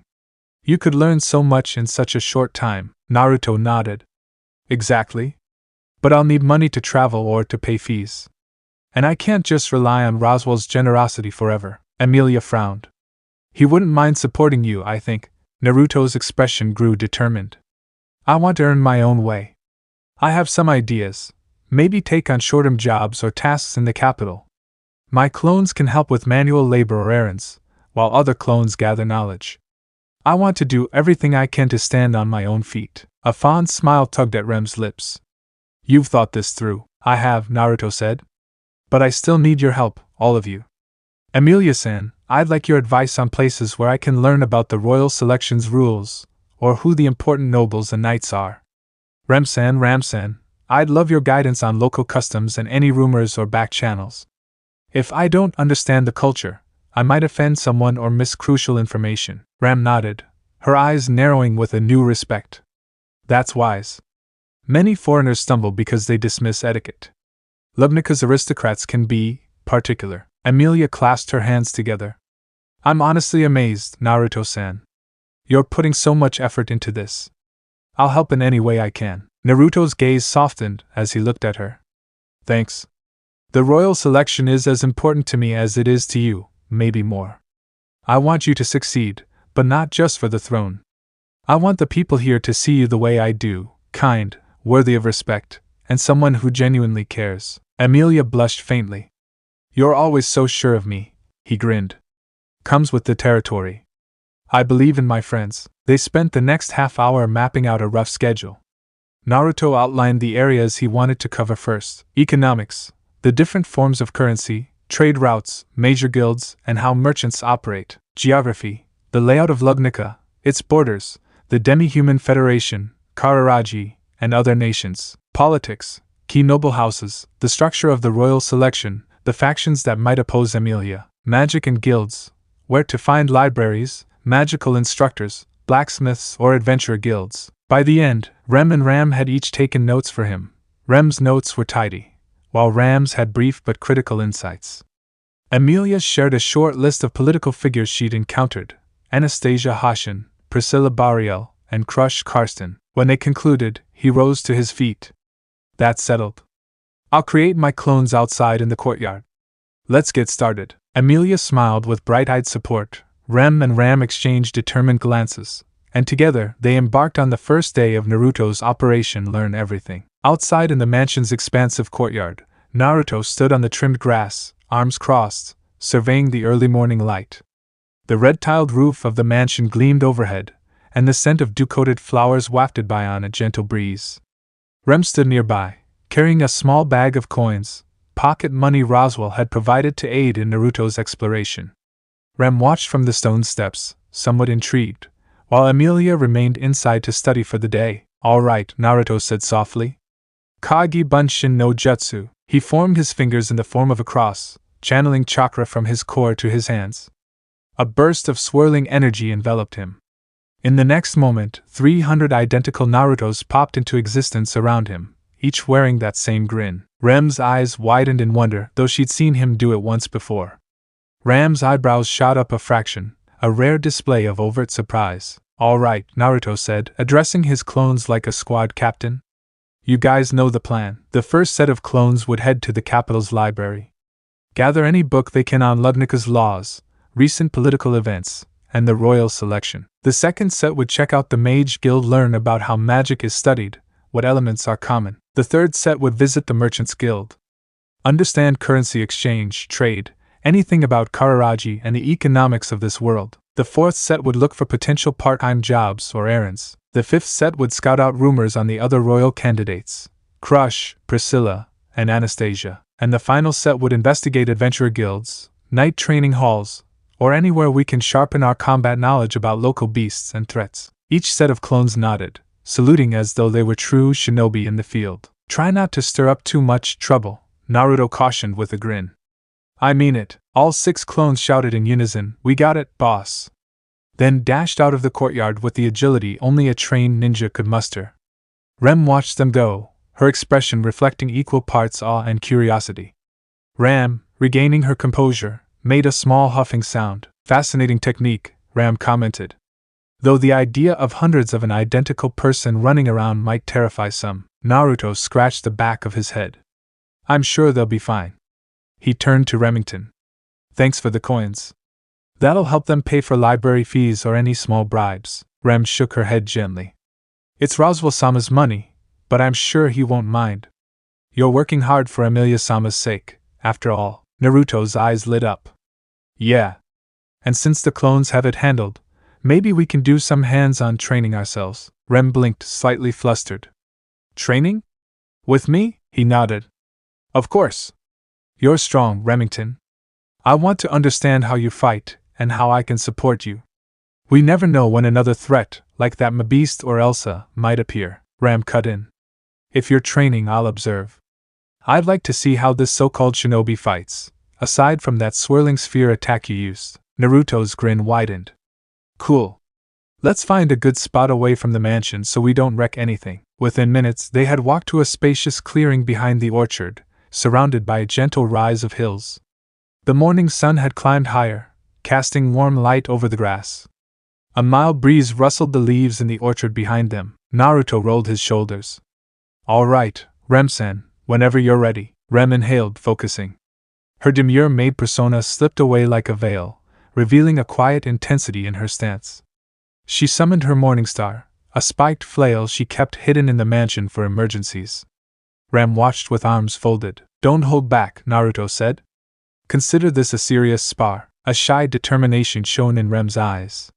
"Yes." She charged forward, swinging the morning star. Naruto stepped aside, impressed by the speed of her blow. Even though he was physically in his 20s, he had the reflexes of a seasoned shinobi. He blocked the chain with a swift grab, channeling a small burst of chakra to his fingertips so the spikes wouldn't pierce him. Rem pulled back, adjusting her stance. She whirled the morning star overhead, sending it crashing down in an arc. Naruto leapt away, performing a sideways flip that reminded Ram of a circus acrobat. The chain tore into the ground, flinging earth upward. "She's not joking around," Naruto remarked with admiration. "You've got real strength, Rem-san." Rem exhaled, letting a faint, almost timid smile show. "Thank you." Rem watched every motion, beepizing. "She's channeling her Oni heritage, just a fraction, but enough to enhance her strength and reflexes." Naruto nodded. "It's impressive. Now let's see how you handle illusions." He formed a single-handed seal, concentrating chakra. In an instant, 3 illusory copies of himself flickered into existence around Remington. She tensed, scanning for the real one. The illusions darted left and right, each mimicking Naruto's mannerisms. Rem inhaled, scanning the chakra flows. She had developed a sense for spotting illusions, but Naruto's technique was alien compared to the illusions of her world. She managed to guess one was a fake, slamming the morning star at it, only for the copy to vanish with a puff. Another copy rushed her flank. She turned, swinging, and dispelled it. But the real Naruto reappeared behind her, capturing her chain with a well-timed kick. "Gotcha," he teased, tugging gently so she would lose balance. But Rem reacted quickly, hooking his leg with the chain. Naruto nearly toppled, salvaging his stance with a short burst of chakra to his ankles. Rem observed from the sideline, eyes narrowed. This was no typical knightly style. Naruto's unpredictability and speed matched neither fencing nor standard martial arts. The entire style was fluid, adaptive. Eventually, the spar ended with both stepping back, breathing a bit faster. Naruto laughed. Well done, Rem-san. That was intense. Rem lowered her morning star, face flushed with exertion. I still have a long way to go. But thank you. Rem's lips quirked in a grudging half-smile. Not bad at all. Naruto approached Rem, giving a friendly bump of his fist against her forearm. You're strong, no question. With practice, we can make sure no one catches us off guard again. Rem nodded, eyes bright.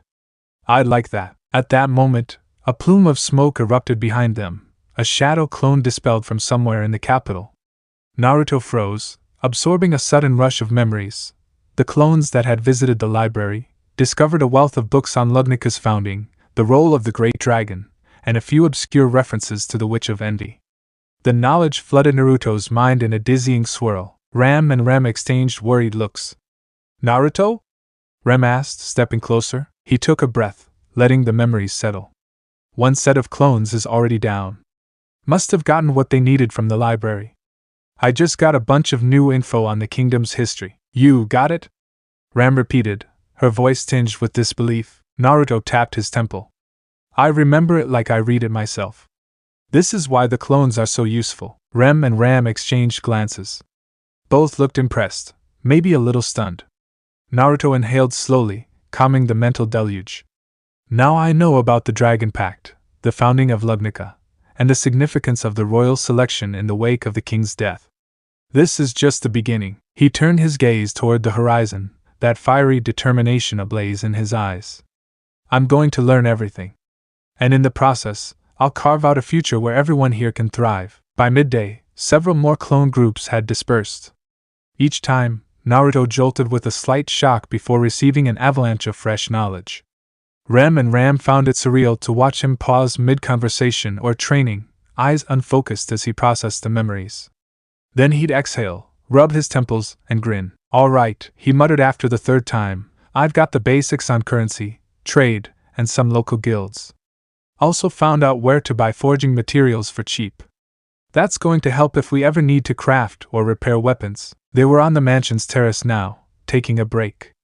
The staff had brought a light lunch, sandwiches, fruit, and tea. Ram poured tea with elegant precision, while Rem dabbed the sweat from her brow, still cooling down from the morning's spar. Emilia joined them, wearing a periwinkle dress with delicate embroidery along the hem, her silver hair tucked behind pointed ears. She was flanked by Puck, the cat spirit, who floated around her shoulder. How's your big research project going, Naruto? Emilia asked with a gentle smile, settling into a chair. She poured him a cup of tea. Naruto rubbed the back of his head. Honestly? It's intense. I'm learning things at a crazy pace. I might get a headache if I'm not careful, Puck purred. You should be mindful of overexerting your mind, you know. All that data can be overwhelming. Rem nodded sagely, surprising Naruto. Even you must have limits, no? He chuckled. Yes, I do. After a certain point, my clones start to be less efficient, and I risk them making sloppy decisions. I'm trying not to overdo it. Right now, I'm only fielding a few hundred clones at a time. Rem offered him a cool glass of water with a look of concern. Please be careful, Naruto-sama. He took the glass, smiling his thanks. I will. Then his expression grew more serious, scanning the group. I've learned a lot about the structure of the royal selection. I understand who the major candidates are, including that old man we know named Roswell is supporting Emilia. He shot her a warm glance. But I need more specifics on your place in all of this. I know you're half-elf, and that's a big deal here, but you never talk much about why you want the throne. Can we talk about that? Emilia's cheeks warmed slightly. She looked down at her teacup. My reasons, there are a few. I believe Lugnica needs real change, especially in how it treats demi-humans and half-breeds.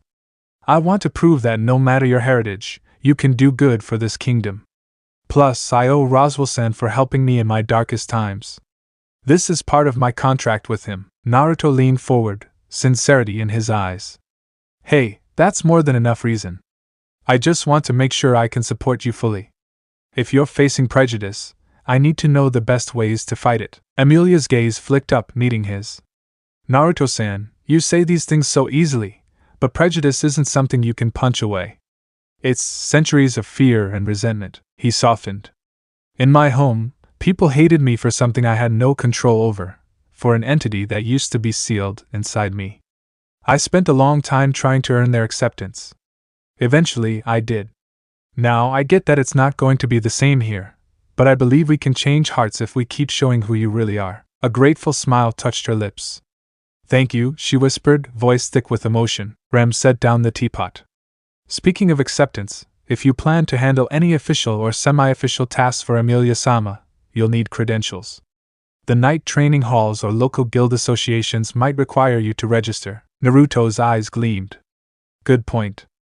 I'll send a clone to do that registration process soon, so we can start taking on real jobs or quests. We'll build a reputation, maybe earn some extra money for the mansion. Rem perked up.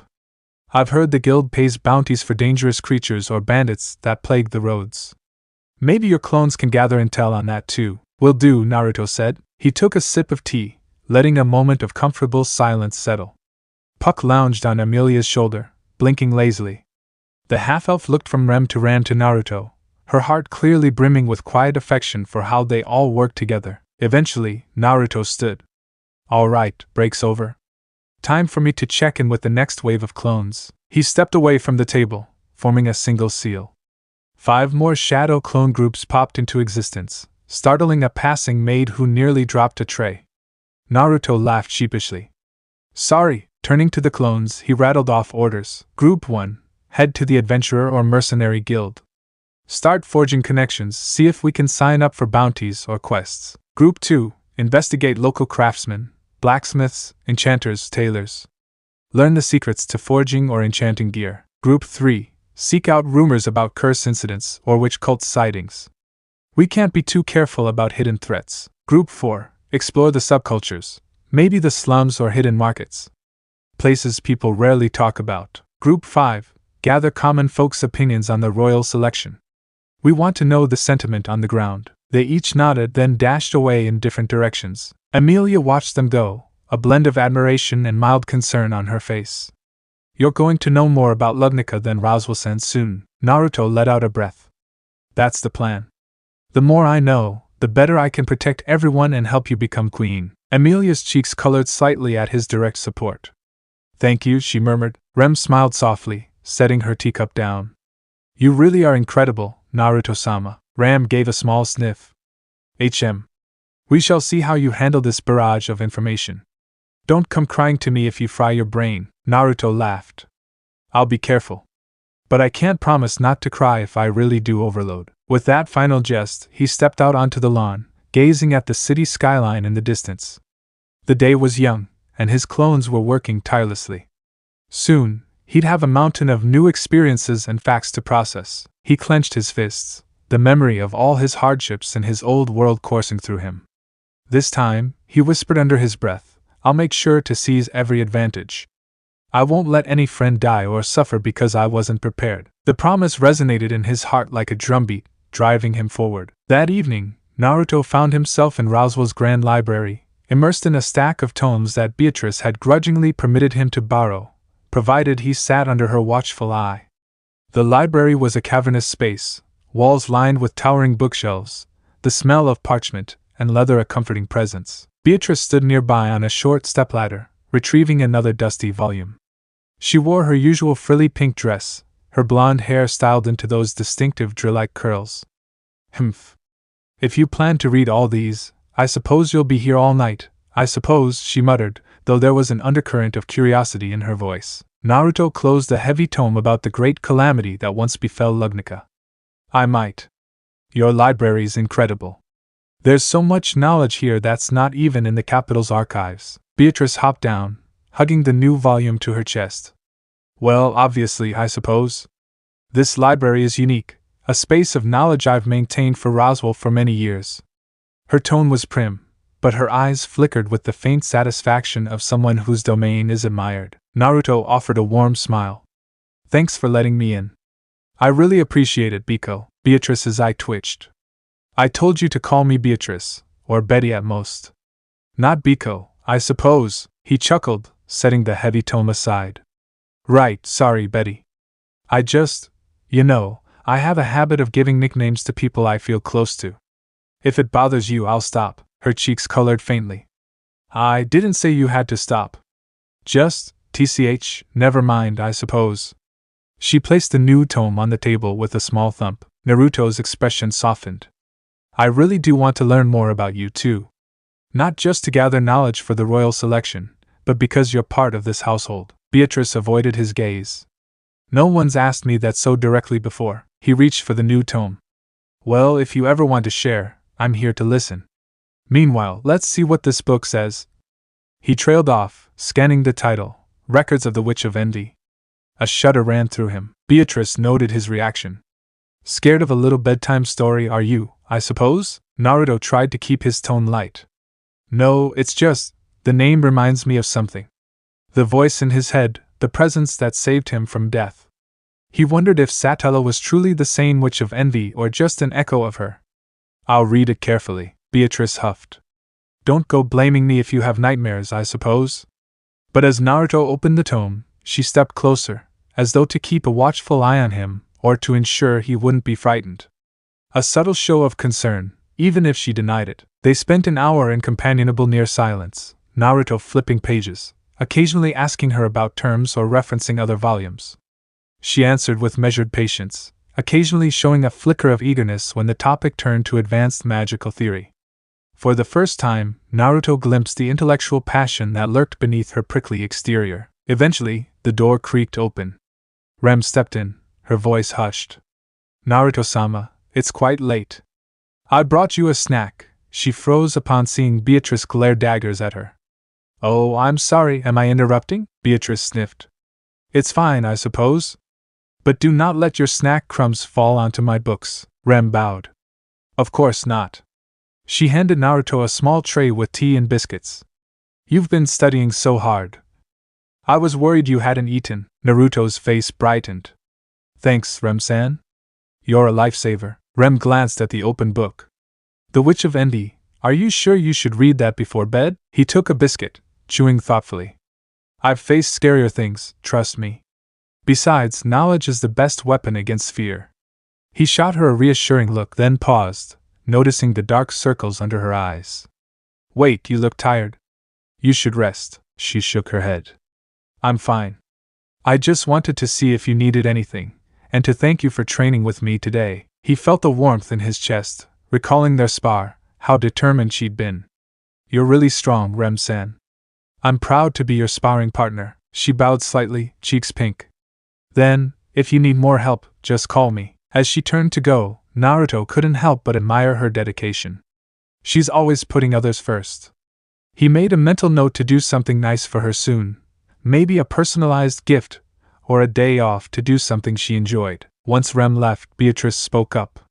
That girl is far too smitten, I suppose. Naruto blinked. Huh, Beatrice rolled her eyes.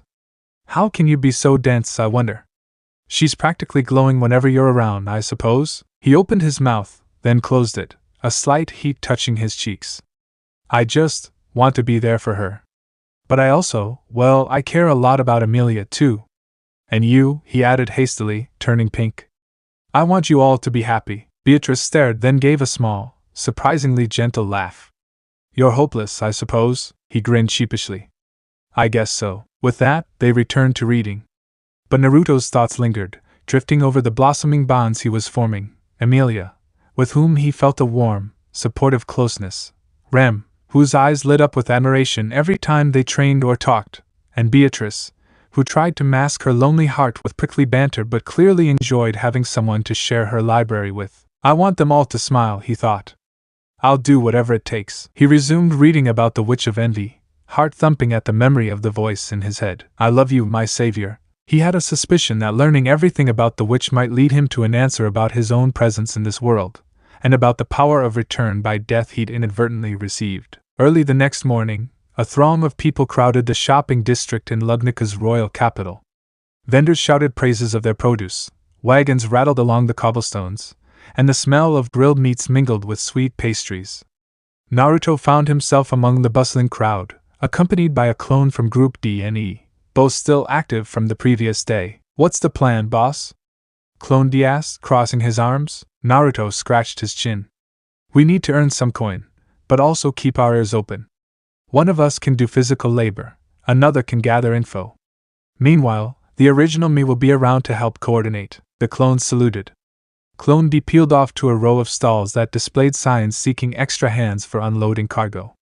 Clone E moved to a cluster of loitering adventurers, hoping to glean rumors about knights and rival candidates. The real Naruto strolled deeper into the market, scanning the lively storefronts. He noticed a small crowd gathered near a colorful stage cart, where a traveling performer played a lute. Naruto drifted closer, intrigued by the melody. As the performer finished, the audience cheered.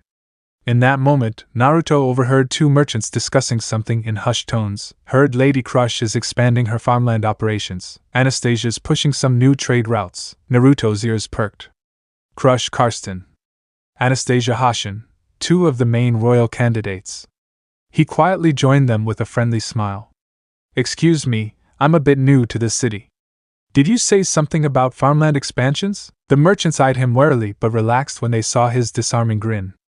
One, a portly man with a mustache, nodded. Lady Crush invests heavily in agrarian development. Wants Lugnica to be self-sufficient. Good for the small towns, if you asked me." Naruto's mind raced.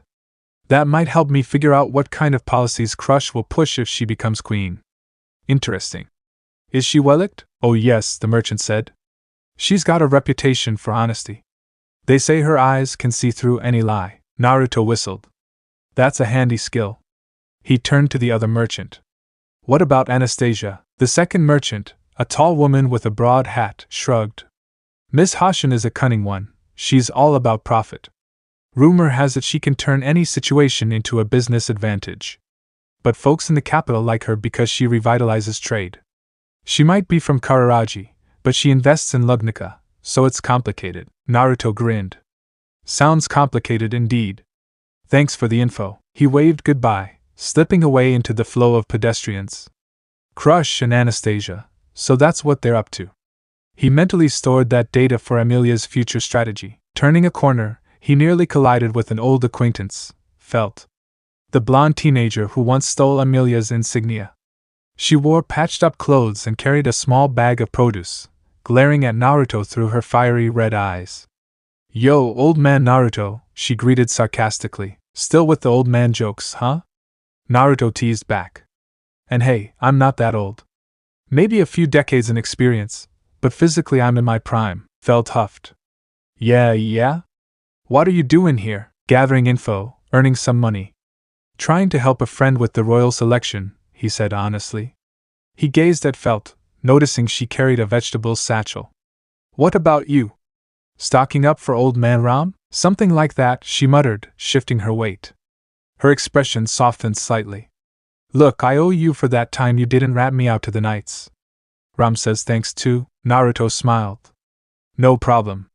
How's life treating you both?" Felt shrugged. "Not bad, though the city's been chaotic with all these bigwig candidates, plus weird stuff in the slums. Some folks say there's a masked group moving around after dark." Naruto's brow furrowed. "Masked group?" She nodded. "Heard it from some punks. They keep to the shadows, might be smuggling contraband or dealing in curses." "Doesn't sound good." "Curse dealings?" Naruto recalled the talisman pinned to the mansion's tree. "Thanks for telling me. Be careful, okay?" Felt flashed a beepy grin. "Please. I'm not as helpless as you think." She slung the bag over her shoulder and turned to leave. "Later, old man." He watched her go, a small smile on his lips. The day progressed with Naruto weaving through different districts. Occasionally, a clone returned to him, dispelling and transferring its knowledge. He learned about blacksmithing intricacies, guild registration procedures, and the location of a few suspicious back-alley shops rumored to trade in taboo items. He also discovered that most commoners were either ambivalent about the royal selection or mildly supportive of certain candidates. Crush for her honesty, Anastasia for her commerce, Priscilla for, well, those who admired her regal arrogance. Emilia was rarely brought up, overshadowed by prejudice and unfamiliarity. By late afternoon, Naruto had earned a modest sum from clone labor, helping to unload ships at the riverside port, cleaning stables, even assisting a local craftsman in cutting lumber. It wasn't glamorous, but every coin counted. More importantly, each labor experience added another puzzle piece to his mental map of how Lugnica worked at ground level. He regrouped with Clone E near the city gates. "Status update?" Naruto asked. Clone E rubbed his neck. "I overheard a rumor that the witch cult might be stirring. People whispered about hooded figures in remote villages. Not sure if it's credible, but it's worth noting." Naruto's expression darkened. "The witch cult? That's definitely not something to ignore." "Got it. Good work. Ready to dispel?" The clone gave a wry grin. "Yeah, I'm spent. Catch you on the flip side." He vanished in a puff of smoke. Naruto staggered slightly as the clone's entire day of memories flooded into his mind. A swirl of rumors, faces, overheard conversations about the witch cult. He let out a long breath, steadying himself. "Okay," he muttered, "I need to prepare for that possibility. People keep whispering about curses and cults. Can't be a coincidence." He rubbed the back of his neck, glancing at the lowering sun. "I should head back soon." A grin touched his lips as he recalled how Rem had insisted on making dinner. He pictured her shy smile, how she often tried new recipes to make him and Emilia happy. Then he thought of Emilia's face whenever she talked about uniting the kingdom. And of Beatrice, feigning disinterest but always peeking around corners to watch him. "I've got a lot to protect," he whispered. "No way I'm slacking off, so this part ends here." Alright, that's it for today's video, guys. Let me know in the comment section how was the story. And also don't forget to like, share, and subscribe. I will meet you in another video. Bye bye.